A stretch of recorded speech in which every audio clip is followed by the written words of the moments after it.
Hey Indy, Solo here. We're up at Broken Hill again, and we've come up to revisit a few more Mad Max locations. So we were hoping on revisiting some locations we looked at in the first video, which was the Pinnacles where the compound was in the film, and also the Stephen Creek location where Max first encounters the gyro pilot. But from what we've heard, the Pinnacles are still closed off. They're still locked off private property, and the only way you can visit them is from an application that goes to a committee, which we didn't know about on the way up, but that's not going to happen. And apparently Stevens Creek is completely closed off now, so we can't even get there even if we wanted to. But what we're doing today is we're visiting the tanker chase scene, which was filmed on about 20k stretch of flat road on Minindee Road, about 30k's out of Broken Hill.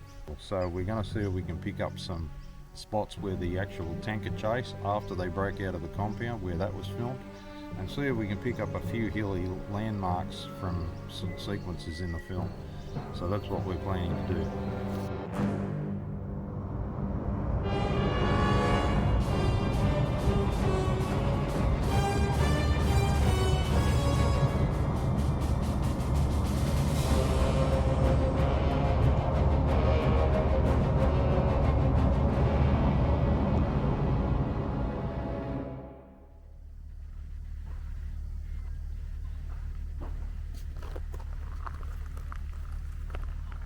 This morning we've travelled out to a place called Minindee Lake, which is about 50 kilometres out of Broken Hill on the Minindee Road. There's actually a few lakes here, and they all run from the Darling River. But this little sleepy town resides alongside the lake, and there's a little walk out here called the Sunset Strip, and apparently there's a lot of plaques dedicated to films that have been filmed out in the Broken Hill area over the years. So here's just a few of the films that you may remember that have been filmed out here in Broken Hill. Waking Fright, which is a classic from 1971, starring Gary Bond and Donald Pleasence. Great performance from Donald Pleasence in that one, and of course Mad Max 2. There was A Town Like Alice with Brian Brown and Helen Morse. Slim Dusty movie from 1984. And of course the television series The Flying Doctors, which ran from about 1986 to 1992. So this is the Australian New South Wales Outback equivalent to the Hollywood Walk of Fame. And Jack Thompson. And he had a role in Waking Fright. A lot of flies out here at the moment, and it's only, well, it's not even spring yet, so it's only going to get worse. Kennedy Miller Mitchell, Mad Max 2, 1981.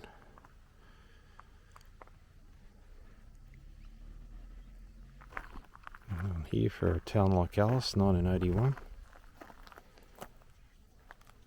Dorothy Allison. Slim Dusty movie, 1984. Joy McCain.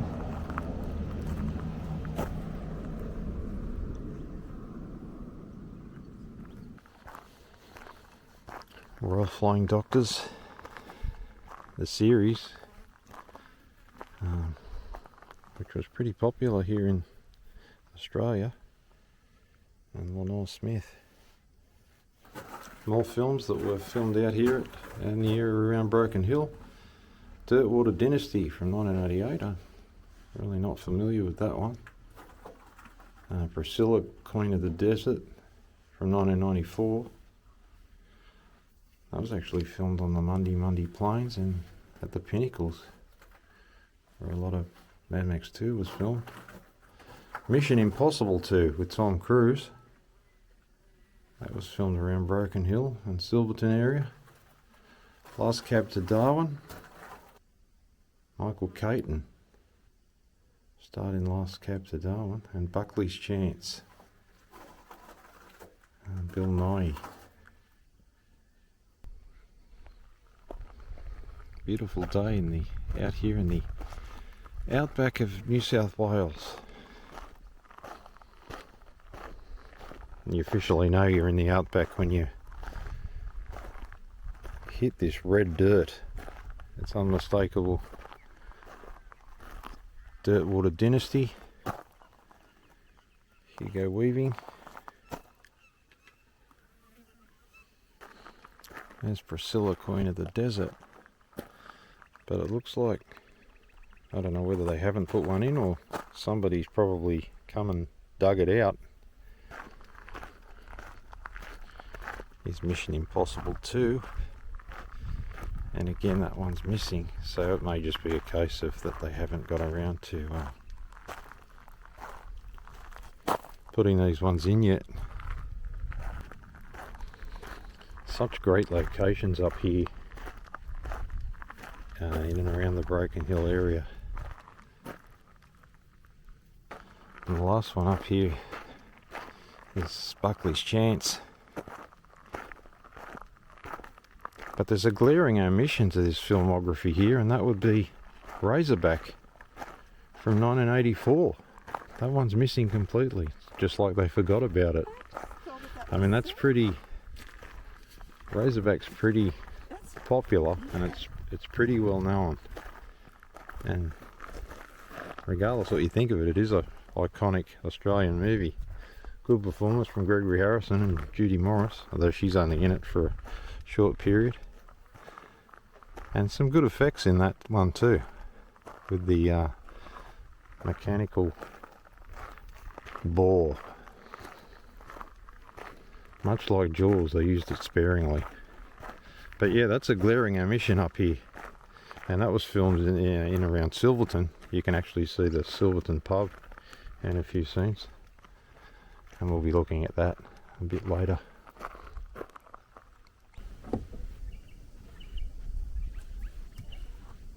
Okay, so we're going to leave Minindee Lake, and we're going to head back up Minindee Road, back to the location of the tanker chase. And we're going to, it's about 20 kilometres stretch of flat road, about 30 k's out of Broken Hill, where I believe that all the tanker chase sequences were filmed after they escaped from the compound. Well, most of them anyway. Especially in the film, you see those flat sequences of long flat road where all the marauding bikers were going after the tanker. So they were filmed on Minindee Road. So we're going to head up there now and have a look and see if we can line up maybe some, there's not a lot to line up out there, maybe some hills in the distance to just get those exact spots where they actually were at that time. But I do believe they were heading back towards Broken Hill when they filmed those sequences. Yeah, so we'll go and have a look.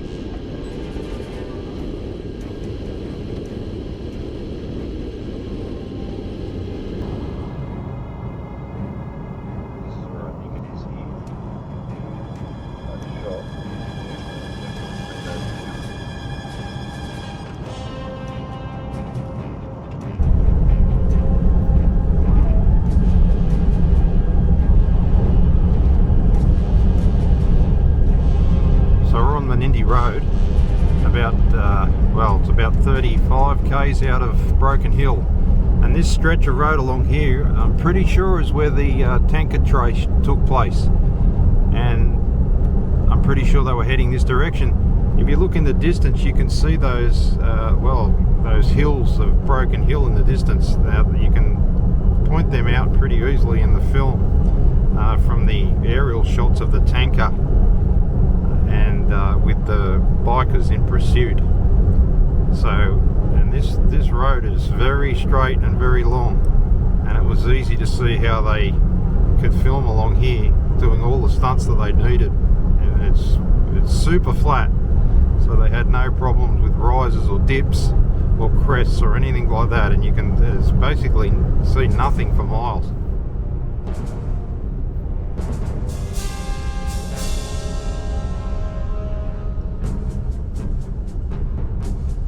Max breaks out of the compound with the tanker, and we get that beautiful transition with the music to the aerial shot of the tanker passing underneath the cameras with a horde of marauding bikers in pursuit. It's just one of the great transitions, and yeah, so that was all filmed along this stretch of road here.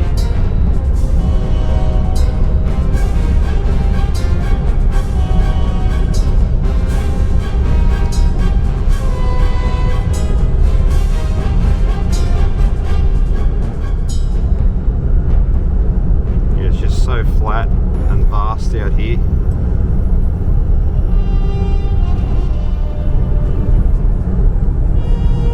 Yeah, so as we get closer to Broken Hill, you encounter a few hills and a few crests. I imagine when they were filming they really didn't want that, so that's why I think most of the filming was done in that 10k stretch further back.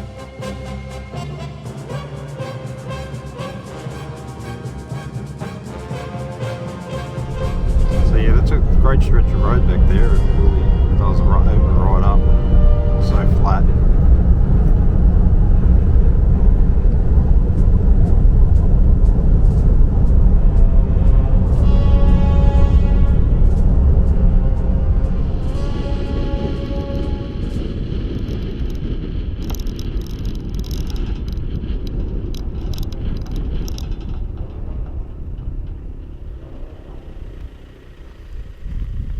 Not a lot of cars out here.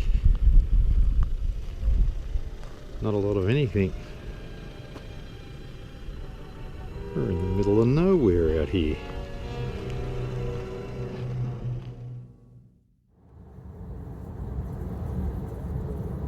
So we're just making our way back into Broken Hill at the moment.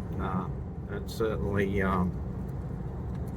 opened your eyes to the great locations we've got to utilise in films that they really don't take advantage of. So we'll be going out to Silverton and Silverton Hotel. I mentioned earlier the film Razorback that was filmed at the Silverton Hotel, so we'll shortly be taking a look at that.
Silverton was one of the filming locations for Razorback from 1984, and Razorback was set in the town of Gamala in the New South Wales outback.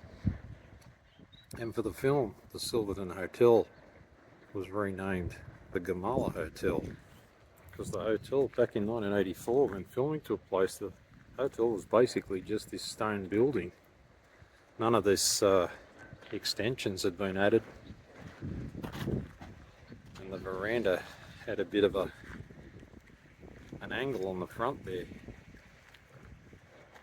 Yeah, so it was basically just that small building. All this has been extended later.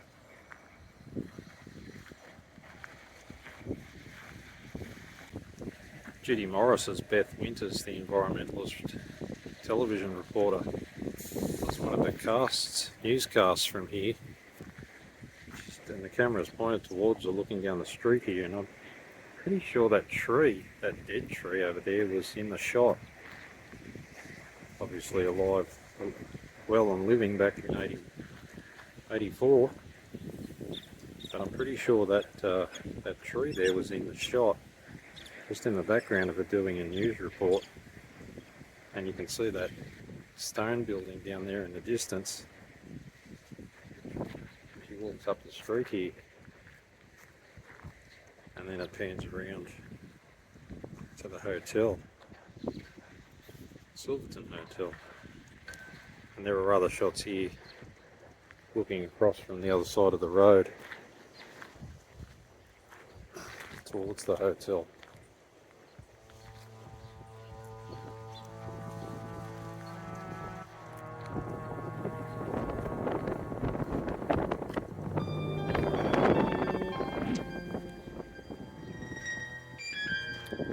So back when filming took place, as I said earlier, that Silverton Hotel was just that basic stone building, and the veranda had a bevel off to the left there.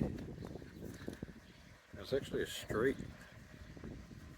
passing down on the left there between the hotel and the bakery over there, and that was just another dirt road or street that went down there, but that's obviously been acquired as private part of the bakery land. That's been fenced off.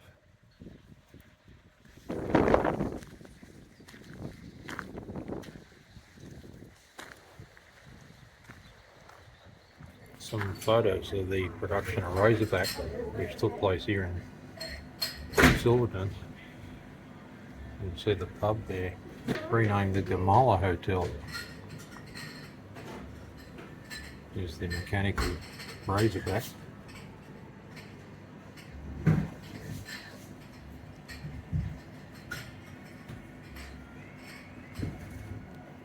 Along with a lot of other production stills.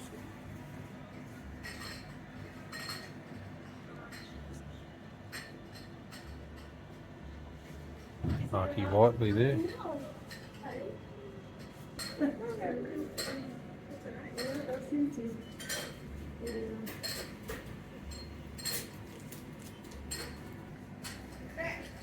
Shot a Bill Kerr there.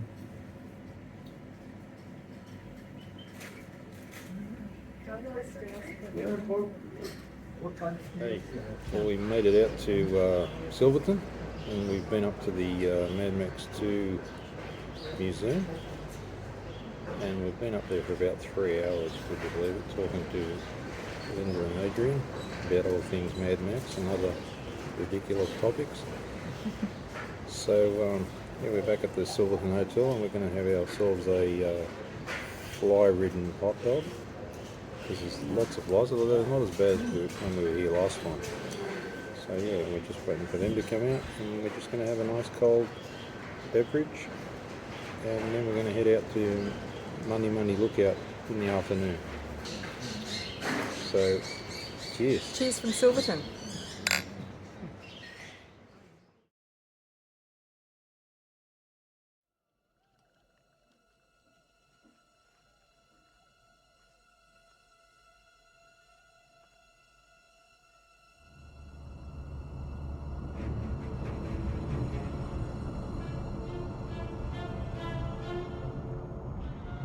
We're on Willangee Road, just out of Silverton, heading out just past the Minindee Lookout to another very straight, flat stretch of road at a place called Umberumberka. This is where some of the final sequences of the tanker chase were filmed for Mad Max 2. The scene of the Humongous being firebombed by the gyro captain, and also as Max does the 180 and turns the rig around in final desperation, which ultimately sets the scene for the collision with the Humongous truck.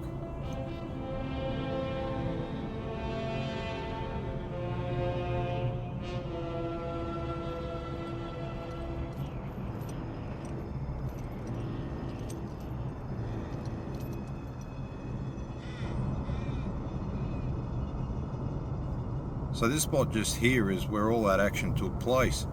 You can make out the same terrain on the hilltops in the background of the shots from both directions, and like the Minindee Road sequences, there are a lot of aerial shots used in the scenes.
Apart from the wind turbines that have sprung up all over the hills, the landscape out here has remained pretty much the same.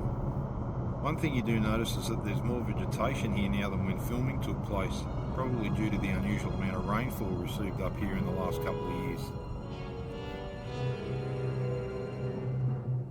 So I just hope you enjoyed that look, another look at some MX2 locations.